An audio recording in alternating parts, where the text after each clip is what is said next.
ನಮಸ್ಕಾರ, ನಾನ್ ಶರ್ಮಿತಾ ಶೆಟ್ಟಿ. ಡಿಕೆ ಶಿವಕುಮಾರ್ ಜೊತೆಯಲ್ಲಿ ಸಚಿವ ಸೋಮಣ್ಣ ಫೋಟೋ ವೈರಲ್ ವಿಷಯಕ್ಕೆ ಸಂಬಂಧಪಟ್ಟಂತೆ ಪ್ರತಿಕ್ರಿಯೆಯನ್ನ ಸೋಮಣ್ಣ ಕೊಟ್ಟಿದ್ದಾರೆ. ಯಾವುದೋ ಕಾಲದಲ್ಲಿನ ಫೋಟೋ ಅದು. ಆ ಫೋಟೋವನ್ನ ಹಾಕೊಂಡ್ರೆ ನಾನೇನ್ ಮಾಡ್ಲಿ? ನಾನು ಎಟ್ ಪ್ರೆಸೆಂಟ್ ಏನು ಬಿಜೆಪಿಯ ಶಾಸಕ ಮತ್ತೆ ಬಿಜೆಪಿ ಸರ್ಕಾರದ ಮಂತ್ರಿ.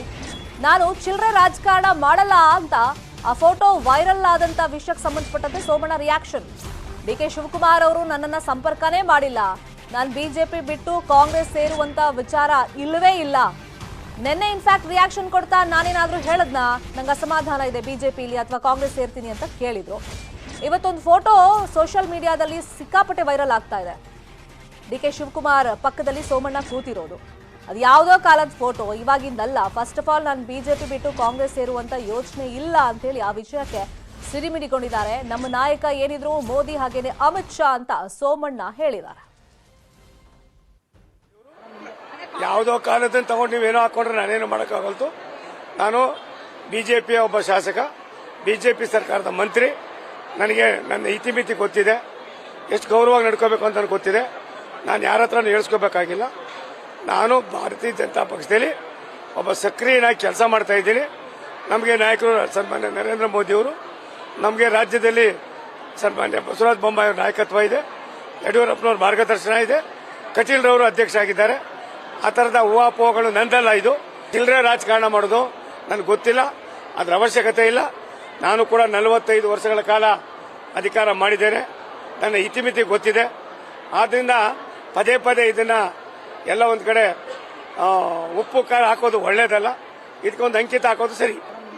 ಯಾವುದು ಇದು ಫೋಟೋ ವೈರಲ್ ಆದ ವಿಷಯಕ್ಕೆ ಸಂಬಂಧಪಟ್ಟಂತೆ ಸೋಮಣ್ಣ ರಿಯಾಕ್ಷನ್. ಆದ್ರೆ ಇನ್ನೊಂದು ಕಡೆ ಡಿಕೆ ಶಿವಕುಮಾರ್ ಅವರು ಕೂಡ ಪ್ರತಿಕ್ರಿಯೆ ಕೊಟ್ಟಿದ್ದಾರೆ. ಸೋಮಣ್ಣ ಅವರನ್ನ ನಾನು ಕಾಂಗ್ರೆಸ್ ಪಕ್ಷಕ್ಕೆ ಕರೆದೇ ಇಲ್ಲ, ಸೋಮಣ್ಣ ಕೂಡ ಕಾಂಗ್ರೆಸ್ಗೆ ಬರ್ತೀವಿ ಅಂತ ಹೇಳಿಲ್ಲ ಅಂತ ಬೆಂಗಳೂರಲ್ಲಿ ಡಿಕೆ ಶಿವಕುಮಾರ್ ರಿಯಾಕ್ಷನ್ ಕೊಟ್ಟಿದ್ದಾರೆ. ಇನ್ಫ್ಯಾಕ್ಟ್ ಸ್ವಲ್ಪ ದಿನದ ಹಿಂದೆ ಡಿಕೆ ಶಿವಕುಮಾರ್ ಮಾತಾಡ್ತಾ ಬಹಿರಂಗವಾಗಿ ಸ್ಟೇಟ್ಮೆಂಟ್ ಕೊಟ್ಟಿದ್ರು. ನೋಡ್ತಾ ಇರಿ, ಎಲೆಕ್ಷನ್ ಹತ್ರ ಬರ್ತಾ ಇದ್ದಂಗೆ ಬಿಜೆಪಿ ಸರ್ಕಾರದ ಕೆಲ ಸಚಿವರೇ ಕಾಂಗ್ರೆಸ್ಗೆ ಸೇರ್ಪಡೆ ಆಗ್ತಾರೆ. ಆ ಲಿಸ್ಟ್ ನಮ್ಮ ಹತ್ರ ಇದೆ. ಕೆಲವರು ನಮ್ಗಿಂತ ಪ್ಲೇಸ್ ಅಲ್ಲೇ ಟಿಕೆಟ್ ಬೇಕು ಅಂತ ಅರ್ಜಿಯನ್ನು ಹಾಕಿದ್ದಾರೆ ಕೆಪಿಸಿಸಿಗೆ ಅಂತ ಹೇಳಿ ಒಂದು ಬಾಂಬ್ ಬ್ಲಾಸ್ಟ್ ಮಾಡಿದ್ರು ತಮ್ಮ ಸ್ಟೇಟ್ಮೆಂಟ್ ಮುಖಾಂತರ. ಈಗ ಸೋಮಣ್ಣ ವಿಷಯವಾಗಿ ಡಿಕೆ ಶಿವಕುಮಾರ್ ಹೇಳಿರೋದು, ನಾವಂತೂ ಕರೆದಿಲ್ಲ ಅವ್ರನ್ನ, ಅವರು ಕಾಂಗ್ರೆಸ್ಗೆ ಬರ್ತೀವಿ ಅಂತ ಹೇಳಿಲ್ಲ ಅಂತ ಹೇಳಿದ್ದಾರೆ. ಇನ್ನು ಈ ಫೋಟೋ ಬೆಳಗಾವಿ ಅಧಿವೇಶನ ಮುಗಿಸಿ ಬರುವಾಗ ತೆಗೆದಿರೋದು, ನಾವು ಒಟ್ಟಿಗೆ ಕೂರಬಾರ್ದಾ, ಮಾತಾಡಬಾರ್ದಾ ಅಂತ ಡಿಕೆ ಶಿವಕುಮಾರ್ ಪ್ರಶ್ನೆ ಮಾಡಿದ್ದಾರೆ.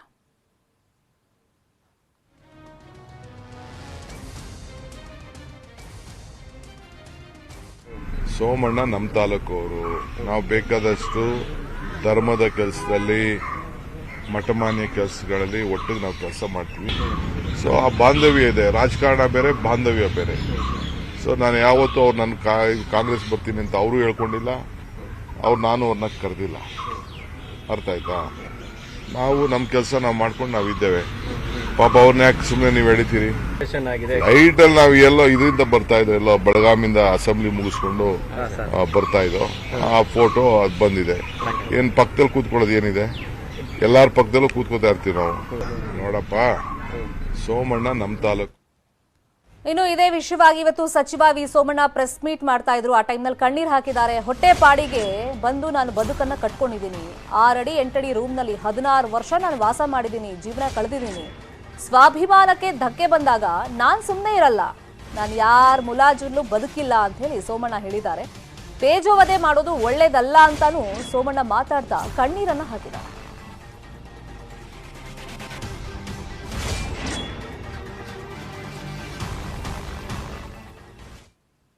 3 ವರ್ಷ ವಾಸ ಮಾಡಿದ್ದೀನಿ ಬೆಂಗಳೂರಿನಲ್ಲಿ. ನಾನು 4 ಗಂಟೆಗೆ ಹೇಳೋದು ಯಾಕೆ ಅಂತ ತಮಗೆಲ್ಲ ಈಗಾಗಲೇ ತಿಳಿಸಿದ್ದೀನಿ. ನಾನೊಂದು 8 ವಟಾರದಲ್ಲಿ ಇದ್ದವನು. ಒಂದು ನೆಲ್ಲಿ ಇತ್ತು, ಒಂದು ಬಾತ್ರೂಮ್ ಇತ್ತು. 4 ಗಂಟೆಗೆ ಎದ್ರು ಮಾತ್ರ ತಣ್ಣೀರು ಸ್ನಾನ ಮಾಡ್ಬೋದಾಗಿತ್ತು. ಆ ರೀತಿ ಬೆಳೆದು ನಾನು ಈವ್ನಿಂಗ್ ಕಾಲೇಜ್ ಓದ್ಕೊಂಡು ಬಂದವನು. ನನಗೆ ಕರ್ತವ್ಯನೇ ದೇವರು ಅಂತ ನಾನು ಪೂಜೆ ಮಾಡಿರೋನು. ಸ್ವಾಭಿಮಾನಕ್ಕೆ ಧಕ್ಕೆ ಆದಾಗ ಯಾರಿಗೂ ಕೂಡ ನಾನು ಬಗ್ದವನು ಅಲ್ಲ, ಕೇರ್ ಮಾಡಿದವನು ಅಲ್ಲ. ನನ್ನ ಜೀವನ ನಾನೇ ರೂಪಿಸ್ಕೊಂಡು ಬೆಳೆದಿದ್ದೀನಿ. ನನಗೆ 72 ವರ್ಷ. ಸುಳ್ಳನ್ನು ಹೇಳಿ ನನ್ನ ಜೀವನದಲ್ಲಿ ಜೀವನ ಮಾಡಿಲ್ಲ. ನನಗೆ ಪರಮ ಪೂಜ್ಯ ಸಿದ್ಧಗಂಗೆ ಶ್ರೀಗಳವರು, ಪರಮ ಪೂಜ್ಯ ಆದಿಚುಂಚನಗಿರಿ ಬಾಲಗಂಗಾಧರ ಸ್ವಾಮೀಜಿ, ಶಿವಕುಮಾರ ಸ್ವಾಮೀಜಿ ನನಗೆ ಇನ್ಸ್ಪಿರೇಷನ್. ನಮ್ಮ ತಾಯಿ ತಂದೆ ಸಂಸ್ಕಾರ ಕೊಟ್ಟಿದ್ದಾರೆ. ಯಾರ ಮುಲಾಜ್ನಲ್ಲೂ ಬದುಕಿಲ್ಲ ನಾನು. ಪಿಗ್ನಿ ಕಲೆಕ್ಟ್ ಮಾಡಿದ್ದೀನಿ ಜನತಾ ಬಜಾರ್ನಲ್ಲಿ ಕೆಲಸ ಮಾಡಿದ್ದೀನಿ. ಅವತ್ತು ಕೂಡ ನಾನು ಫೀಲ್ ಆದವನಲ್ಲ, ಹಿಂದಿರುಗಿ ನೋಡಿದವನಲ್ಲ.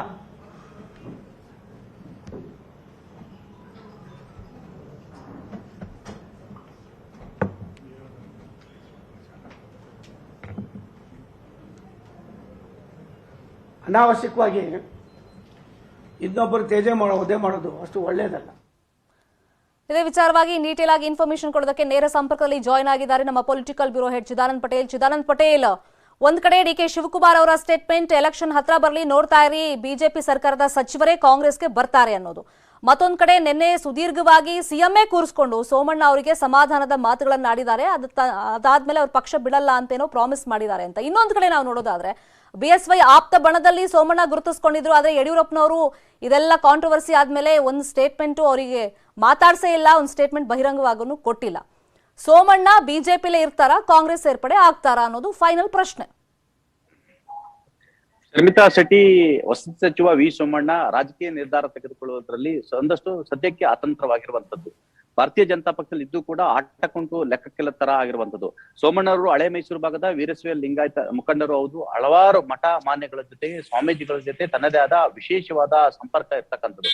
ಆದ್ರೆ ಭಾರತೀಯ ಜನತಾ ಪಕ್ಷಕ್ಕೆ ಬಂದ ಮೇಲೆ ಕೆಲವೊಂದ್ ಕಡೆ ಭಾರತೀಯ ಜನತಾ ಪಕ್ಷ ಕೂಡ ಲಿಂಗಾಯತ ನಾಯಕ ಅಂದ್ರೆ ಅದು ಯಡಿಯೂರಪ್ಪ ಅಂತ ಹೇಳಿ ಬಿಂಬಿಸಲು ಹೊರಟಿರುವಂತದ್ದು. ಮತ್ತೊಂದು ಕಡೆ ಯಡಿಯೂರಪ್ಪನವರು ಸಕ್ರಿಯ ರಾಜಕಾರಣ ಅಂತ ಹೇಳಿದ್ರೆ ಅಂದ್ರೆ ಚುನಾವಣಾ ರಾಜಕೀಯದಿಂದ ನಿವೃತ್ತಿ ತೆಗೆದುಕೊಂಡು ಕೂಡ ಅವರ ಪುತ್ರ ಬಿ ವಿಜೇಂದ್ರ ಅವರಿಗೆ ಕೂಡ ಪ್ರಚಾರ ಸಮಿತಿಯಲ್ಲಿ ಮಣೆ ಹಾಕಿರುವಂತದ್ದು.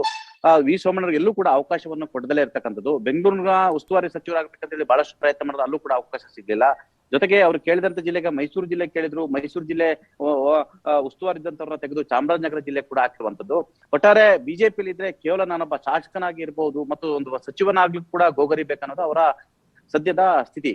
ಜೊತೆಗೆ ಪ್ರಮುಖವಾಗಿ ವಿ ಸೋಮಣ್ಣವರಿಗೆ ಮತ್ತೆ ಬಿಜೆಪಿಯಲ್ಲಿ ಉಟ್ಕೊಂಡ್ರು ಕೂಡ ನಾನು ಇಷ್ಟಕ್ಕೆ ಮುಗಿದು ಹೋಗ್ತೀನಿ, ನನ್ನ ರಾಜಕಾರಣ ಮುಗಿದೋಗುತ್ತೆ, ನಾನೊಬ್ಬ ಸಾಮಾನ್ಯ ಶಾಸಕನಾಗಿ ಸಾಮಾನ್ಯ ನಾಯಕನಾಗಿ ಮುಗಿದು ಹೋಗ್ತೀನಿ, ನನಗೆ ರಾಜಕಾರಣವಾಗಿ ಬೆಳಿಲಿಕ್ಕೆ ಮತ್ತು ತನ್ನ ಪುತ್ರ ಡಾಕ್ಟರ್ ಅರುಣ್ ಸೋಮಣ್ಣ ಕೂಡ ಬೆಳೆಸ್ಲಿಕ್ಕೆ ಕೂಡ ಅವಕಾಶ ಮುಂದಿನ ಸಿಗಲ್ಲ ಅನ್ನೋದು ಅವರ ಆಂತರಿಕ ಬೇಗುದಿ ಆಗಿರ್ತಕ್ಕಂಥದ್ದು. ಇದೇ ಕಾರಣಕ್ಕಾಗಿ ಅವರು ಪಕ್ಷ ತೊರೆಯ ಮಾತನಾಡ್ತಿರುವಂತದ್ದು. ಈಗಾಗಲೇ ಕಾಂಗ್ರೆಸ್ ಅಧ್ಯಕ್ಷ ಡಿ ಕೆ ಶಿವಕುಮಾರ್ ಜೊತೆ ಅನೇಕ ಬಾರಿ ಸಂಪರ್ಕ ಮಾಡಿರುವಂತ ಅವರು ಹಲವಾರು ಡಿಮ್ಯಾಂಡ್ಗಳನ್ನ ಇಟ್ಟಿರುವಂತದ್ದು. ಮತ್ತು ಡಿ ಕೆ ಶಿವಕುಮಾರ್ ಕೂಡ ಸೋಮಣ್ಣ ಅವರು ಕರ್ಕೊಂಡು ಬಂದ್ರೆ ಅವರಿಗೆ ಯಾವ ಕ್ಷೇತ್ರ ಕೊಡು ಅಂತ ಹೇಳಿ ಗೊಂದಲ ಇರ್ತಕ್ಕಂಥದ್ದು. ಅವರು ಮತ್ತೆ ಯಥಾವತ್ತು ಗೋವಿಂದರಾಜನಗರ ಕ್ಷೇತ್ರವನ್ನು ಕೇಳ್ತಿದ್ರು. ಆದ್ರೆ ಗೋವಿಂದರಾಜನಗರ ಕ್ಷೇತ್ರದಲ್ಲಿ ಶಾಸಕ ಎಂ ಕೃಷ್ಣಪ್ಪ ಅವರ ಪುತ್ರ ಪ್ರಿಯಾ ಕೃಷ್ಣ ಅವರು ಮಾಜಿ ಶಾಸಕರಾಗಿದ್ರು. ಅವರು ಕೂಡ ಅಲ್ಲಿ ಪ್ರಬಲ ಟಿಕೆಟ್ ಆಕಾಂಕ್ಷಿ ಆಗಿರ್ತಕ್ಕಂಥದ್ದು. ಅವರು ಕಾಂಗ್ರೆಸ್ನ ಕಟ್ಟಾಳು ಕೂಡ ಹೌದು. ಹಾಗಾಗಿ ಅವರಿಗೆ ತಪ್ಪಿಸಿ ತಮಗೆ ಕೊಡೋದು ಯಾವ ರೀತಿ ಅನ್ನೋದೊಂದು ಪ್ರಶ್ನೆ ಆಗಿರುವಂತದ್ದು. ಮತ್ತೊಂದ್ ಕಡೆ ಇದಕ್ಕೆ ಎಲ್ಲೊಂದ್ ಕಡೆ ವಿಪಕ್ಷ ನಾಯಕ ಸಿದ್ದರಾಮಯ್ಯ ಕೂಡ ಸೋಮಣ್ಣನ್ ಅವರಿಗೆ ಗೋವಿಂದರಾಜನಗರ ಟಿಕೆಟ್ ಕೊಡ್ಲಿಕ್ಕೆ ವಿರೋಧ ಇರ್ತಕ್ಕಂಥದ್ದು. ಮತ್ತೊಂದು ಕಡೆ ಗುಂಡ್ಲುಪೇಟೆ ಟಿಕೆಟ್ ಅನ್ನು ಕೂಡ ಅವ್ರು ಕೇಳ್ತಿರುವಂತದ್ದು. ಅನೂರು ಟಿಕೆಟ್ ಅನ್ನು ಕೇಳ್ತಿರುವಂತದ್ದು. ಅನೂರ್ಲಿ ಈಗ ಹಾಲಿ ಶಾಸಕರಾಗಿರ್ತಕ್ಕಂಥ PM ನರೇಂದ್ರ ಅವರು ಇರ್ತಕ್ಕಂಥ ಅವ್ರು 3ನೇ ಬಾರಿ ಶಾಸಕರಾಗಿರ್ತಾರೆ, ಹ್ಯಾಟ್ರಿಕ್ ಶಾಸಕರು ಕೂಡ ಹೌದು. ಹಾಗಾಗಿ ಒಬ್ಬ ಹಾಲಿ ಶಾಸಕರು ತಪ್ಪಿಸಿ ಅನೂರಿನಲ್ಲಿ ಸೋಮಣ್ಣಗೆ ಟಿಕೆಟ್ ಕೊಡಿಸೋದು ಅಷ್ಟು ಸುಲಭ ಅಲ್ಲ. ಇನ್ನ ಗುಂಡ್ಲುಪೇಟೆ ವಿಚಾರಕ್ಕೆ ಬಂದ್ರೆ ಗುಂಡ್ಲುಪೇಟೆಯಲ್ಲಿ ಒನ್ಸ್ ಅಗೇನ್ ಸಿದ್ದರಾಮಯ್ಯ ಅವರ ಶಿಷ್ಯರಾಗಿದ್ದಂತ ದಿವಂಗತ ಮಹದೇವ ಪ್ರಸಾದ್ ರವರ ಪುತ್ರ ಗಣೇಶ್ ಪ್ರಸಾದ್ ರವರಲ್ಲಿ ಪಕ್ಷ ಸಂಘಟನೆ ಮಾಡಿರುವಂತದ್ದು. ಕಳೆದ 5 ವರ್ಷಗಳಿಂದ ಕೂಡ ಪಕ್ಷ ಸಂಘಟನೆ ಮಾಡಿರುವಂತದ್ದು. ಅವರೇ ಈಗ ಗುಂಡ್ಲುಪೇಟೆಯ ಟಿಕೆಟ್ ಆಕಾಂಕ್ಷಿ ಅಂತ ಹೇಳಿ ಈಗಾಗಲೇ ಪ್ರಚಾರ ಆಗಿರುವಂತ. ಹಾಗಾಗಿ ಗುಂಡ್ಲುಪೇಟೆಯಲ್ಲಿ ಕೂಡ ಟಿಕೆಟ್ ಕೊಡದಂತ ಸ್ಥಿತಿ ನಿರ್ಮಾಣ ಆಗಿರುವಂತದ್ದು. ಒಟ್ಟಾರೆ ಇತ್ತ ಕಾಂಗ್ರೆಸ್ ನಲ್ಲಿ ಒಂದಷ್ಟು ಸಿದ್ದರಾಮಯ್ಯ ಸೇರಿದಂತ ಅನೇಕ ಲಿಂಗಾಯತ ನಾಯಕರು ಕೂಡ ಸೋಮಣ್ಣನವರು ಕಾಂಗ್ರೆಸ್ಗೆ ಬಂದ್ರೆ ಅವರು ಡಾಮಿನೇಟ್ ಆಗ್ತಾರೆ, ಡಿ ಕೆ ಶಿವಕುಮಾರ್ ಪರವಾಗಿ ಬೆನ್ನಿಗೆ ನಿಲ್ತಾರೆ ಅನ್ನೋ ಕಾರಣಕ್ಕಾಗಿ ಕಾಂಗ್ರೆಸ್ ನಲ್ಲಿ ವಿರೋಧ ಇರ್ತಕ್ಕಂಥ. ಇತ್ತ ಬಿಜೆಪಿ ಕೂಡ ನಾಯಕತ್ವದ ಕೊರತೆ, ನಾಯಕತ್ವ ವಿಚಾರಕ್ಕಾಗಿ ಒಂದಷ್ಟು ಕಿತ್ತಾಟ ಇರ್ತಕ್ಕಂಥ. ಎಲ್ಲದರ ನಡುವೆ ಅತಂತ್ರ ನಿರ್ಧಾರವನ್ನು ತೆಗೆದುಕೊಳ್ಳಲಿಕ್ಕೆ ಒಂದು ನಿರ್ಧಾರ ತೆಗೆದುಕೊಳ್ಳಲಿಕ್ಕೆ ಸದ್ಯಕ್ಕೆ ಅತಂತ್ರ ಸ್ಥಿತಿಯಲ್ಲಿ ಇರ್ತಕ್ಕಂಥ ವಿ ಸೋಮಣ್ಣ ಅವರು, ಶರ್ಮಿತಾ ಶೆಟ್ಟಿ ಬಹುತೇಕ ಅವರೆಲ್ಲ ಒಂದ್ ಕಡೆ ಸ್ವತಂತ್ರ ಅಭ್ಯರ್ಥಿಯಾಗಿ ಕಣಕ್ಕಿಳಿದ್ರು ಕೂಡ ಆಶ್ಚರ್ಯ ಪಡಬೇಕಾಗಿಲ್ಲ. ಅಂತ ಸ್ಥಿತಿ ನಿರ್ಮಾಣ ಆಗಿರುವಂತದ್ದು. ಗೋವಿಂದರಾಜನಗರದಿಂದ ಅವರು ಪಕ್ಷೇತರ ಅಭ್ಯರ್ಥಿ ಕಣಕ್ಕಿಳುವ ಸಾಧ್ಯತೆ ಕೂಡ ತಳ್ಳಿ ಹಾಕುವಂತಿಲ್ಲ. ಪ್ರಸ್ತುತ ಸ್ಥಿತಿಗತಿಯಲ್ಲಿ ಒಂದ್ ಕಡೆ ಡಿ ಕೆ ಶಿವಕುಮಾರ್ ಜೊತೆ ಇರ್ತಕ್ಕಂಥ ಫೋಟೋ, ಹಳೆಯ ಫೋಟೋ ವೈರಲ್ ಆಗಿರುವಂತದ್ದು. ಸದ್ಯದ ಅವರ ರಾಜಕೀಯ ಅತಂತ್ರತೆ, ನಾಯಕತ್ವದ ಅತಂತ್ರತೆ ಕಾರಣಕ್ಕಾಗಿ ಕಣ್ಣೀರು ಹಾಕಿರುವಂತದ್ದು. ಒಟ್ಟಾರೆ ಸದ್ಯ ವಿ ಸೋಮಣ್ಣ ಅವರು ರಾಜ್ಯ ರಾಜಕೀಯದ ಕೇಂದ್ರ ಬಿಂದು ಆಗಿದ್ದಾರೆ ಅಂತ ಹೇಳೋದು ತಪ್ಪಾಗ್ಲಾರದು. ಯಾಕಂತ ಇದು ಚುನಾವಣೆ ಮತ್ತು ಹಾಗಾಗಿ ಸೋಮಣ್ಣ ಅವ್ರ ನಿರ್ಧಾರ ಯಾವ ಸೋಮಣ್ಣ ಅವ್ರ ನಿರ್ಧಾರ ಏನ್ ಇವತ್ತು ಕಣ್ಣೀರ್ ಹಾಕಿದ್ದಾರೆ. ಇನ್ನೇನು ಎಲೆಕ್ಷನ್ ಡೇಟ್ ಅನೌನ್ಸ್ ಆದ್ಮೇಲೆ ಏನಾದ್ರು ಪಕ್ಷಾಂತರ ಮಾಡುವಂತ ಚಾನ್ಸಸ್ ಇರ್ಬೋದು. Please be online Patel. ಇನ್ನು ರಾಮನಗರ ಕ್ಷೇತ್ರ ಜಿದ್ದಿದ ಕ್ಷೇತ್ರ ಆಗುತ್ತಾ ಅನ್ನೋ ಕುತೂಹಲ. ಕಾರಣ ರಾಮನಗರದಿಂದ ಅಖಾಡ ಕಿಳಿತಾರ ಡಿಕೆ ಸುರೇಶ್ ಚರ್ಚೆ ನಡೀತಾ ಇದೆ. ನಿಖಿಲ್ ವಿರುದ್ಧ ಸ್ಪರ್ಧೆ ಮಾಡ್ತಾರಾ ಡಿಕೆ ಸುರೇಶ್? ರಾಮನಗರದಲ್ಲಿ ಈ ಬಾರಿ ಜಿದ್ದಿನ ಹೋರಾಟ. ಒಂದ್ ವೇಳೆ ಡಿಕೆ ಸುರೇಶ್ ಅವರು ಕಂಟೆಸ್ಟ್ ಮಾಡಿದ್ರೆ ಅಫ್ಕೋರ್ಸ್ ಆಗೇ ಆಗುತ್ತೆ. ಈ ಬಗ್ಗೆ ಸುಳಿವನ್ನ ಕೊಟ್ಟಿದ್ದಾರೆ ಡಿಕೆ ಶಿವಕುಮಾರ್. ರಾಮನಗರದಿಂದ ಡಿಕೆ ಸುರೇಶ್ ಸ್ಪರ್ಧೆಗೆ ಒತ್ತಾಯ ಇದೆ, ಪ್ರಸ್ತಾಪ ಬಂದಿದೆ. ನಾನು ಡಿಕೆ ಸುರೇಶ್ ಜೊತೆ ಮಾತನಾಡಿ ಒಂದು ಡಿಸಿಷನ್ ಅನ್ನ ತಗೊಳ್ತೀನಿ ಅಂತ ಡಿಕೆ ಶಿವಕುಮಾರ್ ಹೇಳಿದ್ದಾರೆ. ರಾಮನಗರದಿಂದ ಡಿಕೆ ಸುರೇಶ್ ಸ್ಪರ್ಧೆ ವದಂತಿಗೆ ಕುಮಾರಸ್ವಾಮಿ ಅವರು ರಿಯಾಕ್ಷನ್ ಕೊಟ್ಟಿದ್ದಾಗಿದೆ.